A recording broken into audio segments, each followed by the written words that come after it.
vamos a hablar un poquito de sabiduría espiritual, cómo conseguir sabiduría espiritual en una época que nos tocó vivir muy interesante. Realmente la convulsión, el relativismo, la violencia, lo vemos en cada momento. Creo que como generación nos tocó ser una generación bisagra a nosotros, los que estamos ya cuarteando los 60, donde antes lo moral o lo inmoral por ahí quedaba adentro, había pecados de alcoba. Hoy en día es todo público y lo exacerbamos fuera como para hacer frente a una nueva moralidad. Eso es falta que nos está tocando, falta de sabiduría absoluta y absurda. Desviaciones inclusive teológicas, aún dentro de los púlpitos, en muchas iglesias o en la televisión o en el radio cristiano o en los eventos cristianos. Y yo creo que nosotros como iglesia tenemos que actuar con sabiduría espiritual, sabiduría, preparándonos para ir tomando pasos en lo que nos resta por vivir y para los que vienen. Si nosotros pudiéramos dejarle ese legado de cómo adquirir sabiduría a nuestros hijos. Sabiduría no es conocimiento, es mucho más que conocimiento. Sabiduría es la combinación de la voz de Dios a través del Espíritu Santo, la aplicación de ese conocimiento que podemos tener, práctico, pragmático, pero con un propósito y con una dirección de Dios, la aplicación de todo ese conocimiento. Y hoy en día el conocimiento abunda, pero la aplicación del conocimiento es tan relativa. Así que quiero que me acompañen a la palabra del Señor. Les voy a leer Efesios 5, 6 al 17. Dice que nadie los engañe, dice el apóstol Pablo, con argumentaciones vanas, porque por esto viene el castigo de Dios sobre los que viven en la desobediencia. Así que no se hagan cómplices de ellos, porque ustedes antes eran oscuridad, pero ahora son luz en el Señor. Vivan como hijos de luz. El fruto de la luz consiste en toda bondad, justicia y verdad. Y comprueben lo que agrada al Señor. No tengan nada que ver con las obras infructuosas de la oscuridad, sino más bien denúncienlas, porque da vergüenza aún mencionar lo que los desobedientes hacen en secreto. Y aquí yo le diría, Pablo, te equivocaste, no es en secreto. Ahora se puso en el mundo. Esto es contextualizar la palabra al día de hoy. Ya las cosas no se hacen en secreto. Ahora se hacen en público, se argumenta en público. Dice, sino más bien, denúncienlas. Dice, pero todo lo que la luz pone al descubierto se hace visible, porque la luz es lo que hace que todo sea visible. Por eso se dice, despiértate, tú que duermes, levántate de entre los muertos y te alumbrará Cristo. Pero fíjense cómo nos redarguye aquí en el versículo 15, dice, así que tengan cuidado de su manera de vivir, no vivan como necios, sino como sabios, aprovechando al máximo cada momento oportuno, porque los días son malos. Por tanto, no sean insensatos, sino entiendan cuál es la voluntad del Señor. Y nosotros podríamos parafrasear a Pablo diciendo, la vida que nos toca vivir es una serie de pequeñas decisiones. Ayer escuchábamos en una canción, con Patricia nos encanta la nostalgia argentina, estábamos escuchando a Víctor Heredia y decía que vamos viviendo, tomando decisiones, vamos viviendo día a día. Muchas de las decisiones que hemos tomado son pequeñas y parecen intrascendentes, y otras pueden cambiar el curso de la vida. El hecho, por ejemplo, de que cuando llegamos a Estados Unidos decidimos entregar nuestra vida al Señor Jesús, es una decisión trascendental, fue una decisión trascendental que no nos marcó solamente a nosotros, sino que marcó la vida de nuestros hijos, pero la vida de muchos otros que estaban y de todos los de los que vienen. Y eso es hermoso, cuando para Acción de Gracias decíamos, gracias Señor por los que vienen, porque si a ellos les va bien, eso es el éxito en la vida. El éxito en la vida no es que me vaya bien a mí, es ver que a tus hijos les vaya espectacular, que vivan bien desarrollados en su potencial. Pero la vida es una serie de pequeñas decisiones y hay que actuar, aún en las pequeñas decisiones, con sabiduría. Ya se trate de grandes o pequeñas decisiones, debemos saber cómo tomar decisiones sabias, alineadas con la voluntad de Dios. Nuestra manera de pensar se limita a lo que nuestra mente puede percibir. Pero si le damos lugar al Espíritu Santo, entonces nuestra mente puede desarrollarse y puede percibir y puede discernir y comprender cosas extraordinarias que nos servirían para tomar buenas decisiones. Realmente confiar solamente en lo que sale de mí no es una buena opción y puede hacerme desviar de la voluntad de Dios. ¿Por qué? Porque la sabiduría de Dios requiere que tome decisiones con la perspectiva correcta, con la acción apropiada. Es decir, ¿qué piensa el Señor de esto que voy a decidir? Hacerme preguntas. ¿Cómo puede interpretar Dios esto que estoy por hacer? ¿Qué querría Él que yo hiciera? A veces tomamos decisiones a la ligera.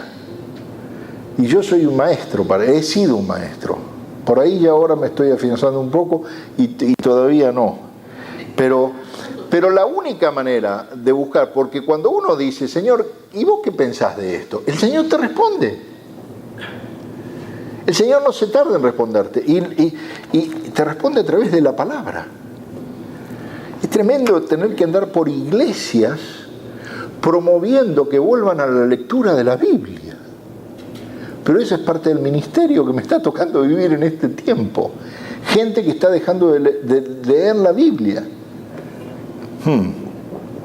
Hoy es tu mejor momento para prepararte para las decisiones futuras. Hoy es el mejor momento. Estamos por terminar el año. En 6 fines de semana terminamos el año. Mirá vos, se nos pasó el 2018 volando, ¿no? Increíble. Pero hoy es el mejor momento para las decisiones que voy a tomar mañana y el próximo año. Y el próximo año cuando vaya a planificar. Tengo que leer la Biblia. Tengo que ver qué es lo que el Señor quiere.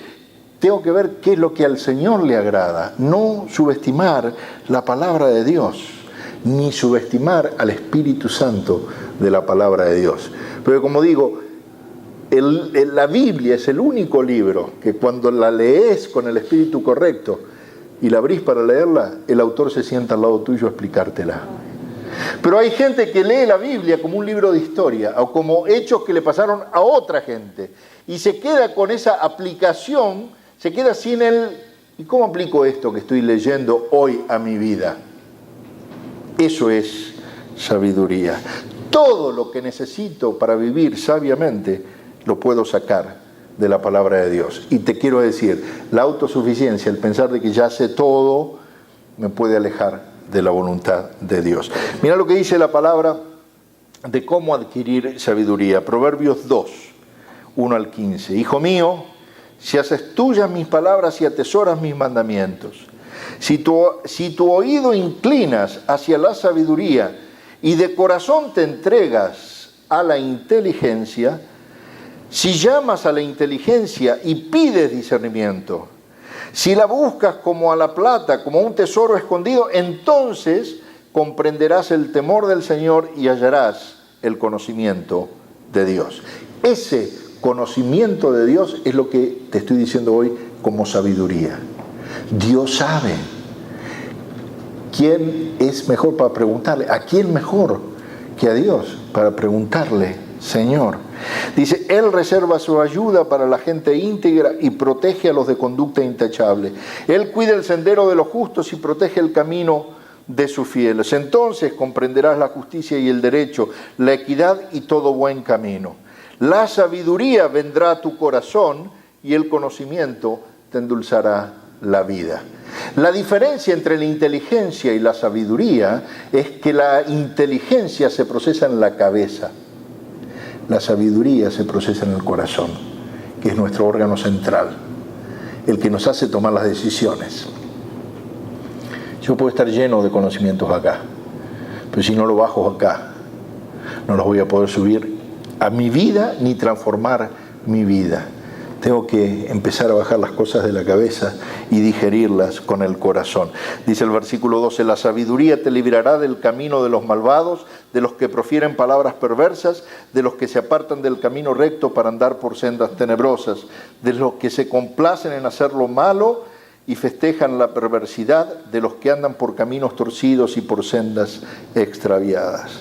Nadie quiere llegar a ser insensato a los ojos de Dios, pero cuando ignoramos lo que Dios nos está diciendo y tomamos decisiones basadas en las circunstancias y no en lo que Dios está hablando. Ahora, la circunstancia puede ser una de las formas que Dios hable también. Siempre recuerdo el ejemplo del Cabo Cateras en Carolina del Sur, o Carolina del Sur, Cabo Cateras, que es uno de los pocos faros en Estados Unidos que tiene es uno de los pocos puertos que tiene 3 faros. 3 faros. Y tiene 3 faros precisamente para conducir a los navegantes a buen puerto. ¿Por qué? Si el capitán del barco ve 2 faros, va mal. Si ve 3 faros, va peor. Pero si ve un faro, va completamente alineado al canal de entrada. Y el autor de este libro decía que así se maneja Dios, por lo menos con 3 faros. Uno es la voz de Dios a través de lo que dice la palabra. La otra es la circunstancia, que también Dios abre y cierra puertas. ¿Qué está pasando en nuestra vida ahora? Y lo tercero es el consejo de los hermanos. ¿Qué es lo que están diciendo tus hermanos? Buscar consejos en otros. Entonces, cuando las 3 cosas se alinean, que tu hermano te aconseja bien, que la circunstancia te está diciendo que ese es el camino y que la palabra de Dios te dice que lo que vas a hacer está correcto, estás aplicando sabiduría para tomar una decisión. Si no, si ves 2 faros, uno no, el otro, tenés que seguir buscando la voluntad de Dios.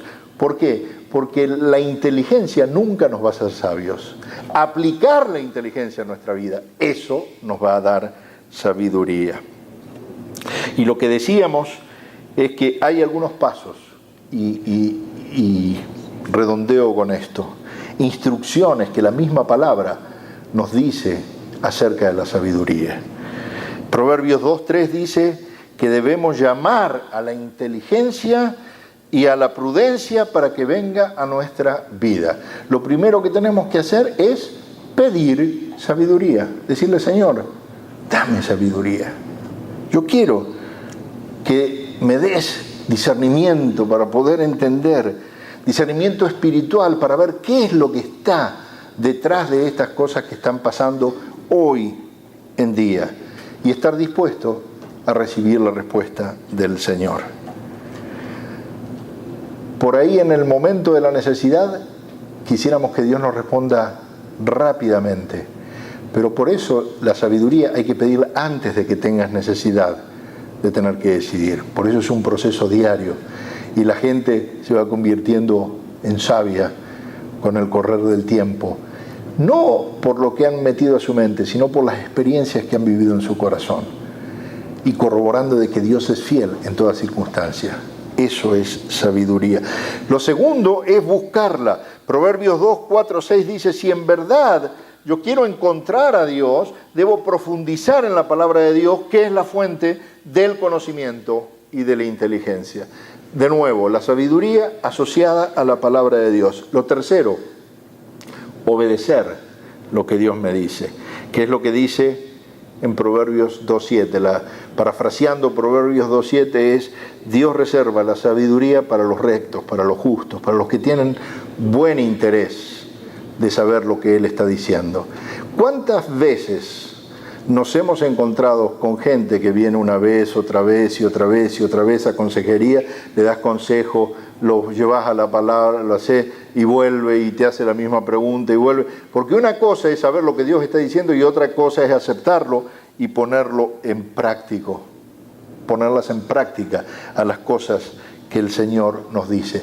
Porque la sabiduría se obtiene precisamente cuando obedecemos con inteligencia lo que Dios está diciendo. Entonces quiero preguntarte, ¿estamos dispuestos en esta senda del camino que viene a pedirle al Señor sabiduría, a buscar el consejo de otros?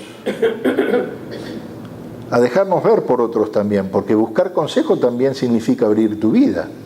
Vos no vas a buscar consejo solamente cuando lo necesitas. Tenés que mostrarte. Y ahí es donde el hierro empieza a pulir al hierro. Porque mostrarse, a veces uno muestra zonas de uno que no son muy dignas de mostrar. Pero hace falta, y hace falta hacerlo, y hace falta hacerlo sabiamente y con la gente adecuada. También pedirle sabiduría a Dios para ver a quién voy a pedirle consejo. ¿A quién voy a abrirle mi corazón? ¿A quién puedo abrirle mi corazón? Proverbios 4:10 al 27 dice: escucha, hijo mío, acoge mis palabras y los años de tu vida aumentarán. Yo te guío por el camino de la sabiduría y te dirijo por sendas de rectitud. Cuando camines no encontrarás obstáculos, cuando corras no tropezarás. Aférrate a la instrucción y no la dejes escapar, cuídala bien, que ella es tu vida. No sigas la senda de los perversos ni vayas por el camino de los malvados. Evita ese camino, no pases por él. Aléjate de allí y sigue de largo. Los malvados no duermen si no hacen lo malo. Pierden el sueño si no hacen que alguien caiga. Su pan es la maldad, su vino la violencia. La senda de los justos se asemeja a los primeros albores de la aurora. Su esplendor va en aumento hasta que el día alcanza su plenitud. Pero el camino de los malvados es como la más densa oscuridad. Ni siquiera saben con qué tropiezan. Hijo mío, atiende mis consejos. Escucha atentamente lo que digo. No pierdas de vista mis palabras. Guárdalas muy dentro de tu corazón. Ellas dan vida a quienes las hallan. Son salud del cuerpo. Por sobre todas las cosas, cuida tu corazón, porque de él mana la vida. Aleja de tu boca la perversidad, aparta de tus labios las palabras corruptas. Pon la mirada en lo que tienes delante, fija la vista en lo que está frente a ti. Endereza las sendas por donde andas, allana todos tus caminos, no te desvíes ni a diestra ni a siniestra, apártate de la maldad. ¿Qué consejo? A veces esta vida que parece un laberinto de opciones, porque hoy en día tenemos más opciones que nunca, porque es todo tan relativo y hay tantas opciones que al final no sé qué es lo que tengo que decidir. Bueno, la sabiduría de Dios es lo que puede guiarnos para hacer las decisiones correctas. Nuestra primera fuente de conocimiento es su palabra. Y luego, con esos preceptos bíblicos, buscar el discernimiento, que el Espíritu Santo me diga, y luego buscar consejos en gente que ha vivido una vida. Como dice Hebreos 13:10, acuérdate de tus dirigentes que te comunicaron la palabra de Dios. Dice el autor de Hebreos, considera cuál fue el resultado de su estilo de vida e imiten su fe. Qué bendición que nos dio el Señor. Ayer estábamos hablando, antes de ayer, en un rico asado que hicimos con Eduardo y Raquel, que compartimos con Patricia, del privilegio que nos dio el Señor de tener a estos hombres de Dios guiando nuestra vida y nuestros pasos. Los dirigentes que nos comunicaron la palabra de Dios, que cuando uno considera el estilo de vida que tienen, la familia, nos asombra y nos alegra tan grandemente el hecho de ustedes, los nietos, que estén cuidando de Erma como lo están haciendo. ¡Qué bendición! Eso es un buen resultado del estilo de vida. Eso es sabiduría de Dios aplicada. Y yo quiero eso, y quiero que la iglesia lo tenga, que tengamos sabiduría del Señor para tomar buenas decisiones, para decir no a algunas cosas, aunque parezca que nos privaran de algunos resultados inmediatos, pero va a ser por bien de la familia. Pongamos el freno, porque cuando pasen los días, cuando pase el tiempo y todo lo que tenemos lo empecemos a rematar, porque ya dejó de tener valor para nosotros, vamos a haber conservado lo primordial, que es un buen estilo de vida. Por eso consideren cuál fue el resultado. Yo quisiera que podamos predicar la palabra así, con gente que considere cómo estamos viviendo, qué estamos haciendo. Eso es sabiduría de lo alto. El Señor les bendiga. Amén.